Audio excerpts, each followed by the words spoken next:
Good morning, dear students. Let's begin our social science class. Today, we will start with economics, the fourth textbook of your social science, and in that, we'll study today the first chapter, Story of Village Palampur. Before that, let me introduce you to this term economics.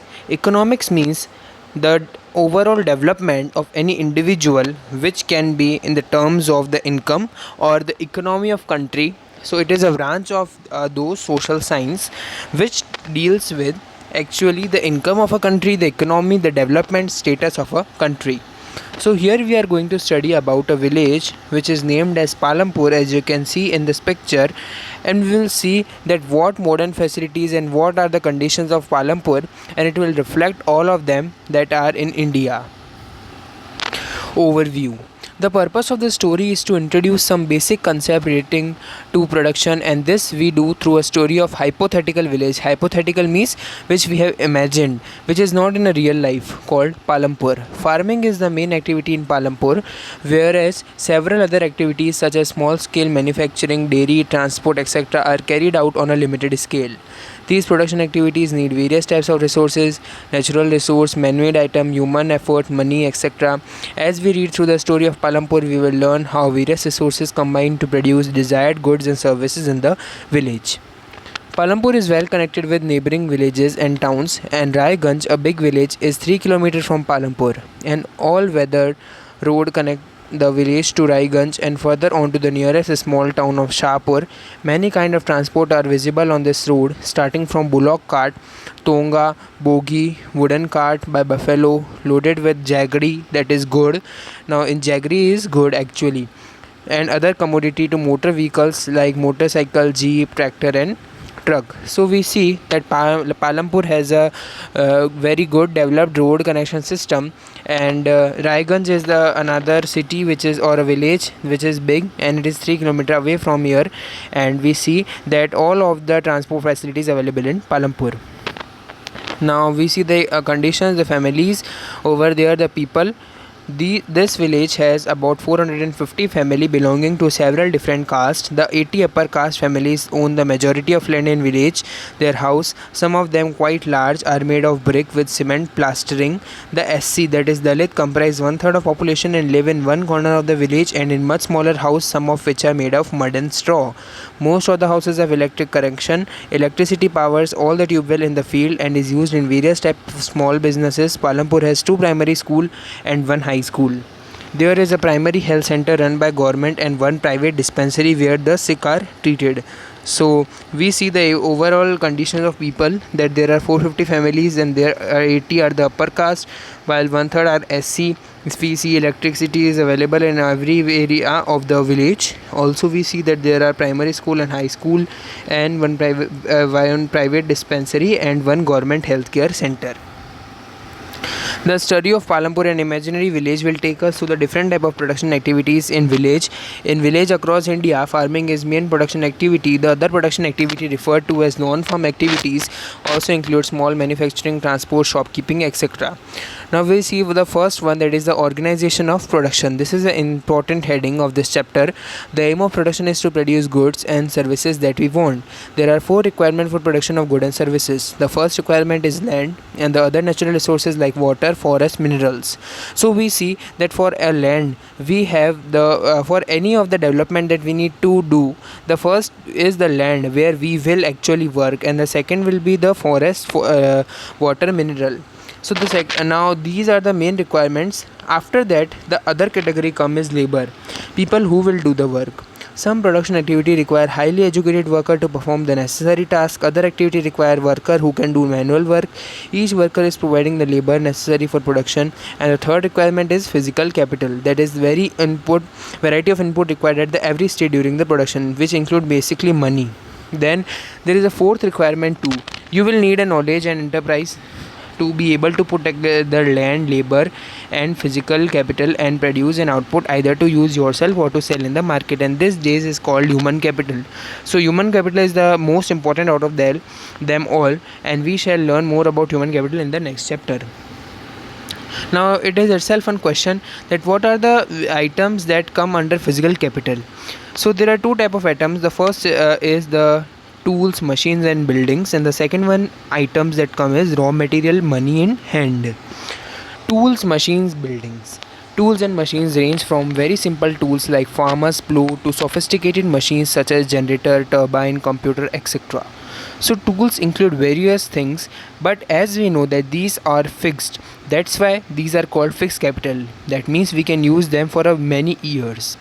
And raw material and money in hand, these are actually the working capital, because these are not fixed, these will move on with time. We need more and more money, and more money will be expend to the various other activities required for development.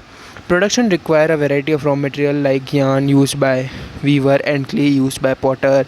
Also, some money is always required during the production to make payment and buy other necessary items. Raw material and money hand and are called working capital. And unlike the tool, machine, and building, these are used up in production. Every production is organized by combining land, labor, physical capital, human capital, which are known as factors of production. So one more question will be that what are the factors of production? So here you will write combining land, labor, physical capital, human capital. These four which we learned already will form factor of production. As we read through the story of Palampur, we will learn more about the first three factor of production. Farming is the main production activity in Palampur.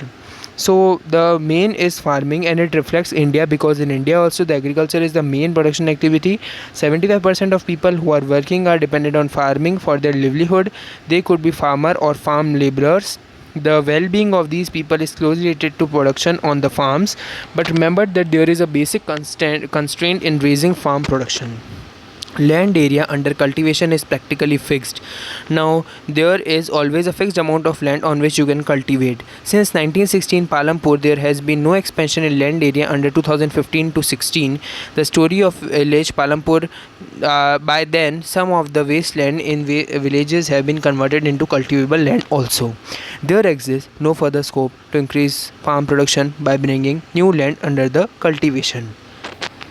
The standard unit of measuring land is hectare. So this is very important. For measuring any land you need the standard unit, and here we refer to as hectare. We do not refer to as meter or any else. We take hectare. Though in the village you may find land area being discussed in local units such as bigha, guintha, etc. 1 hectare equal the area of square with one side measuring 100 meter. So if one side of a square is 100 centimeters, so all the sides will be 100 centimeter.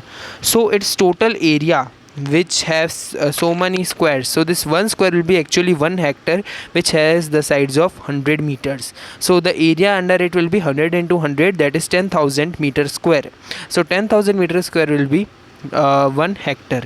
Can you compare the area of 1 hectare field with the area of a school ground? So you see, our school ground is nearly equal to 1 hectare. Now what is the second point?